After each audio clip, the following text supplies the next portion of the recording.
ગયા છે એટલે રજા આપવી, મારા લગ્ન છે એટલે રજા આપવી। આ વાક્યો સાંભળીને આપને અચૂક આશ્ચર્ય થશે, પરંતુ હકીકત સાંભળશો તો આપની આંખો ફાટી જશે। જી હા, ગાંધીનગરની કરાઈ પોલીસ એકેડેમીમાંથી રજા મેળવવા માટે આ બહાના રજૂ કર્યા છે તાલીમી પીએસઆઈએ। રજા મેળવવા માટે તાલીમી પીએસઆઈએ લીધેલા જુઠ્ઠાણાના સહારાનો પર્દાફાશ થયો અને ઇતિહાસમાં પ્રથમવાર આવા કેસ હેઠળ ડિસ્ચાર્જની કાર્યવાહી કરવામાં આવી છે।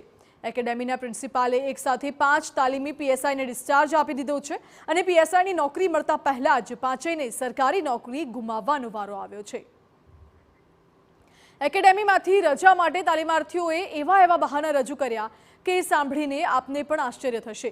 તાલીમાર્થીઓએ રજૂ કરેલા બહાના પર નજર કરીએ તો રજા માટે કોઈકે ખોટા પુરાવા ઊભા કર્યા, તો કોઈકે તો પોતાના દાદીને જીવતે જીવત મારી નાખ્યા, કોઈકે પોતાના લગ્નની ખોટી કંકોત્રી રજૂ કરી, તો કોઈકે અન્ય વ્યક્તિને પોતાના કાકા દર્શાવીને મોતનું સર્ટિફિકેટ રજૂ કરી દીધું। આવા બહાના તાલીમી પીએસઆઈ રજૂ કરે છે, એ જ સૌથી મોટી આશ્ચર્યની વાત છે। તાલીમાર્થીઓએ રચેલા ગતકડાની શંકા જતા તપાસ કરવામાં આવી, જેમાં રજા માટે રજૂ કરાયેલા બહાના ખોટા હોવાનો ખુલાસો થયો।